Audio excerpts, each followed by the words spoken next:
Ce que vous entendez maintenant est un enregistrement réel du vent sur Vénus, capturé par la sonde soviétique Venera 13 en 1982. Ce grondement bas et inquiétant est le son d'un monde qui semble presque impossible à exister. Un endroit où le sol est assez chaud pour faire fondre du métal, l'air est assez dense pour écraser un humain et les nuages déversent de l'acide. Mais voici la partie folle. Des humains y sont allés. Eh bien, pas physiquement, mais nous avons envoyé des machines pour atterrir, survivre, et même renvoyer des images et des sons depuis la surface de cette planète infernale. Alors pourquoi avons-nous fait cela? Pourquoi l'Union soviétique a-t-elle passé des décennies à se focaliser sur Vénus, investissant du temps, de l'argent et certaines des technologies les plus avancées de l'époque dans des missions qui, pour la plupart, se sont soldées par des échecs? Qu'est-ce qui rendait cette planète si précieuse? Les années 1960 et 1970 ont été une période intense pour l'exploration spatiale. C'était un domaine tout nouveau, et le fait de découvrir comment construire des machines capables de survivre dans des environnements inexplorés et hostiles poussait l'ingénierie à ses limites. Des pays comme les États-Unis et l'URSS étaient en plein milieu de la course à l'espace, lançant des missions non seulement pour montrer leur puissance technologique, mais aussi parce qu'il y avait une véritable crainte que l'espace puisse devenir le prochain champ de bataille. Pour l'Union soviétique, l'une des premières grandes cibles n'était ni Mars ni la Lune, mais Vénus. À l'époque, les astronomes savaient à peine quoi que ce soit sur notre planète sœur, parce que son atmosphère épaisse et nuageuse cachait tout à la vue. Les Soviétiques ont lancé leur ambitieux programme Vénus, connu sous le nom de Venera, avec le lancement de Venera 1VA en février 1961. Le début semblait prometteur, mais le deuxième étage de la fusée a échoué peu après le décollage, et l'engin spatial n'a jamais atteint l'orbite terrestre. L'URSS a rapidement balayé cet échec sous le tapis, agissant comme si cela faisait partie du plan. 9 jours plus tard, ils ont réessayé. Cette fois, ils ont lancé Venera 1, qui a réussi à échapper à l'orbite terrestre et à se diriger vers Vénus. Cependant, quelques mois avant le survol prévu, Venera 1 a perdu le contact radio, l'empêchant de renvoyer des données. Cela a établi un schéma de défi pour le programme Venera. Les 2 missions suivantes, faisant partie de la série 2MV1, ont réussi à atteindre l'orbite terrestre, mais n'ont pas pu s'en libérer en raison de problèmes de moteur, finissant par retomber sur Terre. La situation s'est détériorée davantage lorsque le 3e étage de la fusée pour Venera 2MV2 numéro 1 a explosé en vol, détruisant l'engin spatial. Les Soviétiques ont essayé à nouveau, lançant 2 autres sondes. Les 2 missions ont également échoué à quitter l'orbite terrestre et se sont écrasées sur la planète. En 1965, ils étaient prêts à tenter leur chance une fois de plus. Cette fois, Venera 2 a réussi à atteindre Vénus, mais, comme ses prédécesseurs, des problèmes de communication ont condamné la mission. L'engin spatial a perdu son lien de données avant de pouvoir envoyer des informations. Ensuite, il y a eu Venera 3. Elle est allée jusqu'à l'atmosphère avant que les communications ne s'arrêtent. Même ainsi, l'engin spatial a techniquement atterri, ou s'est écrasé, devenant le premier objet fabriqué par l'homme à atteindre la surface d'une autre planète. Pas exactement une victoire éclatante, mais tout de même un jalon. Une autre sonde Venera lancée plus tard cette année-là a échoué spectaculairement, s'écrasant quelque part en Pennsylvanie. À ce moment-là, le programme courait au coude à coude avec le programme Mariner de l'Amérique, qui explorait Mars et effectuait des survols de Vénus. Mais en 1967, les Soviétiques ont finalement eu une percée. Venera 4 est entré avec succès dans l'atmosphère de Vénus et a transmis des données pendant sa descente, marquant l'histoire comme la première transmission interplanétaire. Cependant, la célébration n'a pas duré longtemps. 5 jours plus tard, une autre sonde a échoué à s'échapper de l'orbite terrestre et s'est écrasée. En 1969, quelques mois avant que les États-Unis n'atterrissent sur la Lune, 2 autres sondes soviétiques ont réussi à renvoyer des données depuis l'atmosphère de Vénus, avant d'être écrasées par la pression extrême de la planète. Enfin, en 1970, après 14 tentatives et 11 échecs, un taux de réussite stupéfiant de seulement 21%, les Soviétiques ont atteint leur objectif. Venera 7 est devenue la première sonde à atterrir sur Vénus et à transmettre avec succès des données depuis sa surface. Elle a réussi à envoyer des signaux pendant 23 minutes avant d'être écrasés et fondus par la chaleur et les pressions accablantes. Des conditions bien pires que ce que quiconque avait prévu. Mais encore une fois, cette victoire a été suivie d'un autre revers. 5 jours seulement après le succès de Venera 7, sa sonde jumelle n'a pas réussi à échapper à l'orbite terrestre et s'est écrasée à nouveau. Le prochain véritable succès n'arriverait qu'en 1972, lorsque Venera 8 atteignit la surface de Vénus et transmit des données pendant un solide 50 minutes avant d'être finalement fondu et écrasé par les conditions extrêmes de la planète. Pour mettre cela en perspective, à cette époque, les États-Unis envoyaient déjà régulièrement des astronautes sur la Lune. Non seulement ils avaient atterri plusieurs fois avec succès sur la surface lunaire, mais ils avaient également amené 2 voitures, les Lunar Roving Vehicles, permettant aux astronautes de se déplacer. Une 3e voiture suivrait lors de la dernière mission Apollo, quelques mois plus tard. Pendant ce temps, les Soviétiques affrontaient un autre revers. Leur prochaine sonde explosa en tentant d'entrer dans son orbite d'injection. Entre 1975 et 1983, les Soviétiques commencèrent à perfectionner leur mission vers Vénus. Après des années d'échecs, ils commençaient enfin à comprendre comment survivre, ne serait-ce que brièvement, sur la surface de ce monde impitoyable. Les missions durant cette période n'étaient pas seulement axées sur l'atterrissage, mais également sur la science. Les Soviétiques étaient déterminés à obtenir des images, des échantillons de sol et des données atmosphériques permettant à l'humanité de mieux comprendre la planète Vénus. Certaines de ces sondes d'atterrissage étaient équipées d'instruments pour analyser la composition chimique de la planète et même de caméras en couleur pour capturer ce à quoi ressemblait réellement la surface. Mais même avec des conceptions améliorées, Vénus ripostait toujours. Un problème récurrent touchait de nombreuses missions. Le capuchon de l'objectif des caméras ne se détachait pas. Dans un cas particulièrement frustrant, le capuchon d'objectif atterrit directement sous l'instrument censé mesurer la compressibilité du sol, ce qui fit que l'engin spatial analysa son propre capuchon au lieu du sol de Vénus. Malgré ces revers, les images qui réussirent à être renvoyées sur Terre furent révolutionnaires. Elles montrèrent un monde stérile, parsemé de roches angulaires acérées et recouvert d'une légère brume orange causée par l'atmosphère toxique et épaisse. La surface de Vénus ressemblait à un désert extraterrestre, un monde brûlé et écrasé au-delà de toute reconnaissance. Ces images furent les premières photos en couleur d'une autre planète. Bien qu'elles fussent granuleuses et limitées, elles peignaient un tableau glaçant de ce qui arrive lorsqu'une atmosphère planétaire devient incontrôlable. Les données collectées au cours de cette période confirmèrent également que la surface de Vénus était largement composée de basalte volcanique, un signe clair d'une activité volcanique passée. Les scientifiques commencèrent à réaliser que Vénus n'était pas seulement morte. Elle avait autrefois été vivante, géologiquement parlant, et peut-être plus active qu'ils ne l'avaient imaginé. Les missions les plus avancées vers Vénus furent lancées au début des années 1980, Venera 13 et Venera 14. Ces missions marquèrent l'apogée de l'exploration soviétique de Vénus. Venera 13 atterrit le 1er mars 1982 et survécut incroyablement pendant 127 minutes à la surface, plus de 2 heures de transmission de données dans des conditions capables de faire fondre du plomb. Elle renvoya des images panoramiques époustouflantes du terrain vénusien, montrant des roches dentelées et un ciel brillant d'une étrange lueur orange. La sonde enregistra même pour la première fois les sons de Vénus, des grondements bas et inquiétants du vent balayé par la surface désertique. Venera 14 suivit quelques jours plus tard et dura près d'1 heure, renvoyant des images et des données similaires. Les 2 missions analysèrent la composition chimique de la surface de Vénus, confirmant que les roches étaient volcaniques et riches en potassium, thorium et uranium, des éléments généralement trouvés dans les roches basaltiques.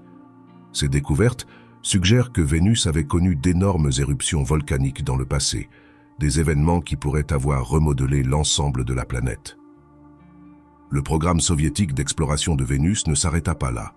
En 1984, les Soviétiques lancèrent Vega 1 et Vega 2, une paire de sondes avec une nouvelle approche.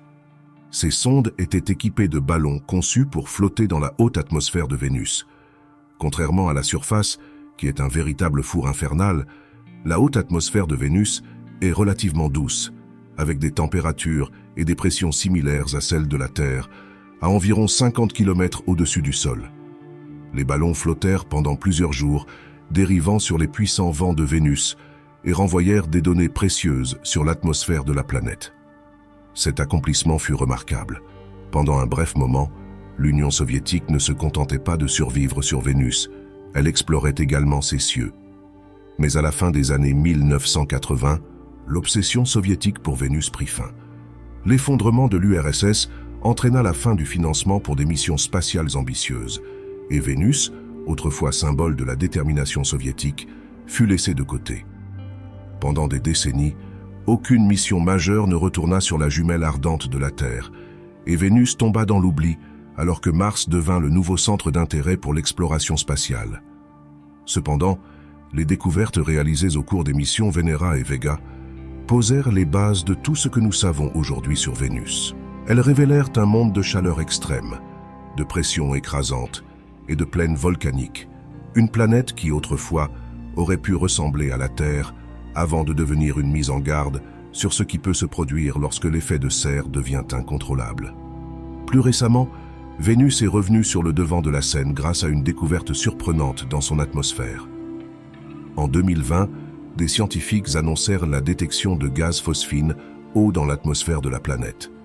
Sur Terre, la phosphine est un sous-produit de processus biologiques produits par des microbes vivant dans des environnements sans oxygène. Cette découverte souleva une question passionnante. Quelque chose pourrait-il être en vie dans les nuages de Vénus ?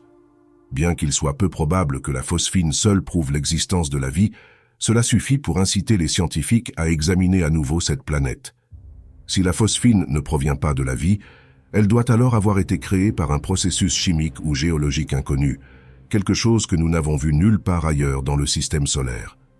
Quoi qu'il en soit, c'est un mystère qui mérite d'être résolu, et il a ramené Vénus au centre de l'exploration planétaire.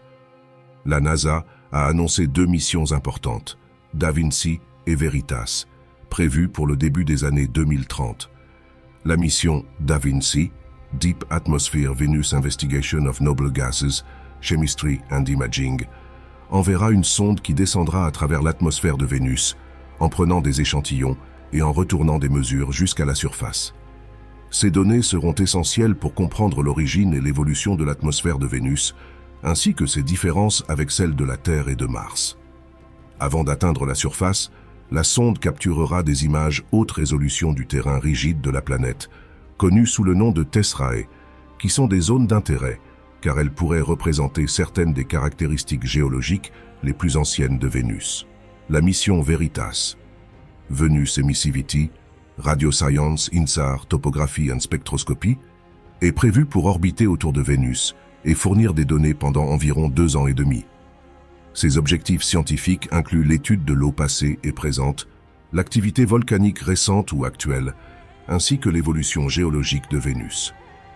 Veritas aura une orbite basse et circulaire autour de Vénus, permettant à ses instruments de collecter des cartes globales à haute résolution de la surface, cachées sous les nuages épais.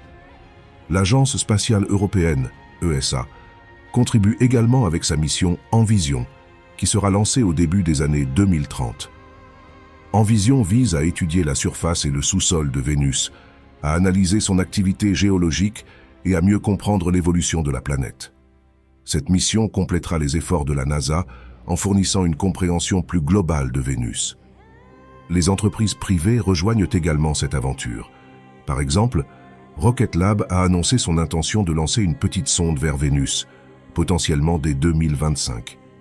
Cette mission vise à étudier l'atmosphère de la planète et à rechercher des signes de vie, en se concentrant sur les couches nuageuses où les conditions pourraient être plus tempérées. Ces prochaines missions marquent un engagement renouvelé envers l'exploration de Vénus. Les données collectées seront cruciales pour comprendre pourquoi, malgré ses similitudes avec la Terre, Vénus est devenue un environnement si hostile. Les connaissances acquises pourraient également éclairer notre compréhension du climat terrestre et de la possibilité d'habitabilité des exoplanètes ayant des caractéristiques similaires.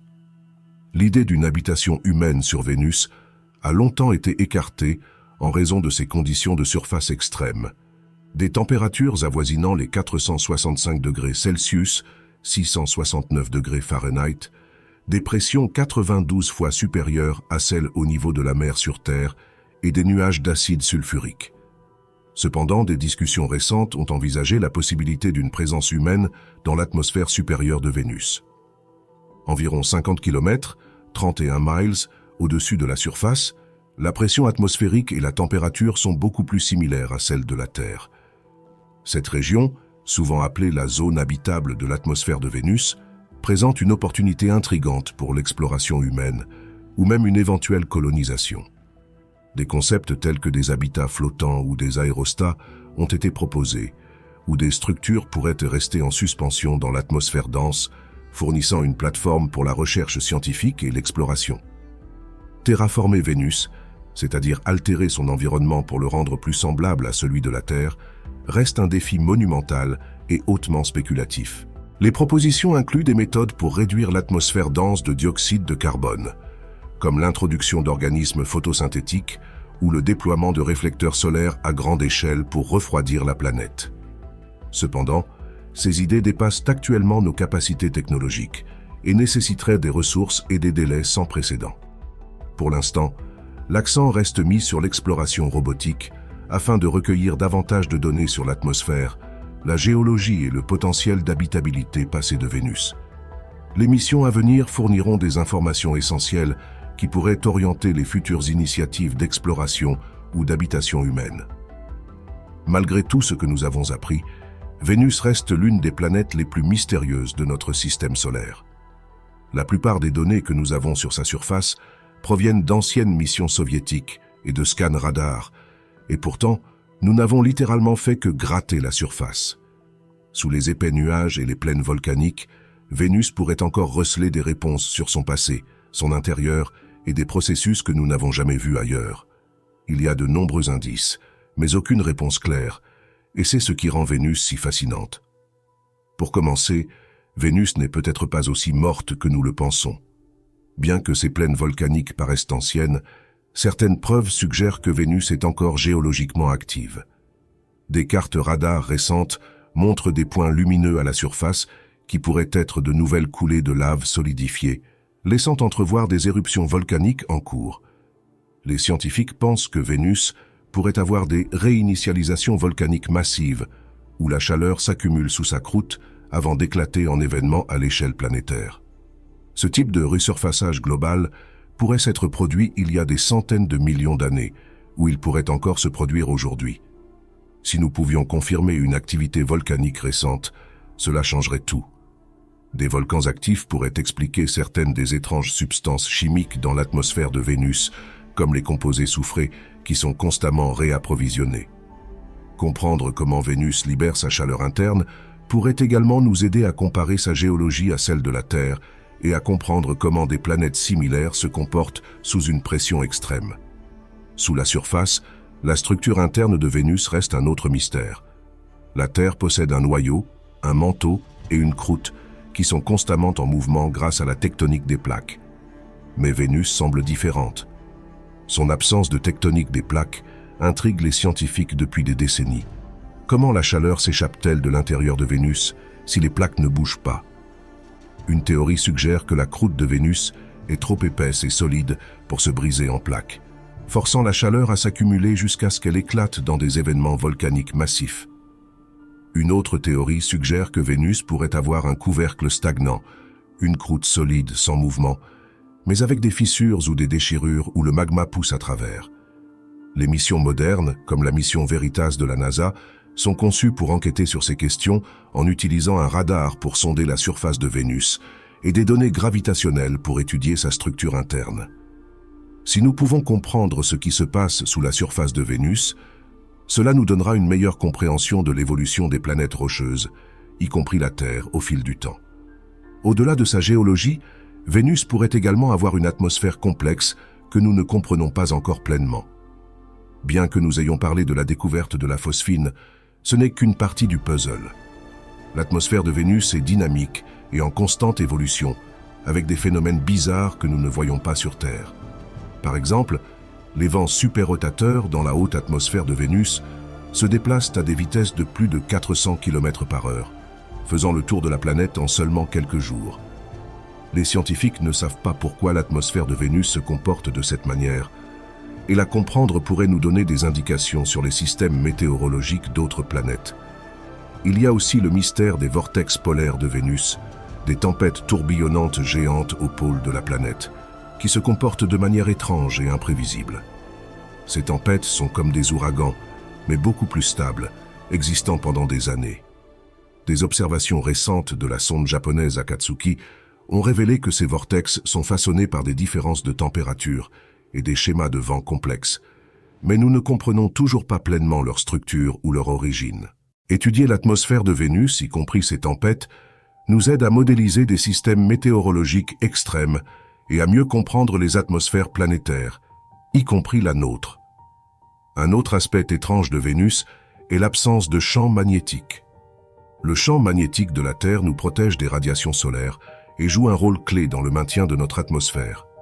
Vénus, malgré sa taille et sa composition similaires à celle de la Terre, n'a pas de champ magnétique détectable. Cela a entraîné le dépouillement de son atmosphère par les vents solaires sur des milliards d'années, laissant Vénus exposée et vulnérable. Mais pourquoi Vénus n'a-t-elle pas de champ magnétique?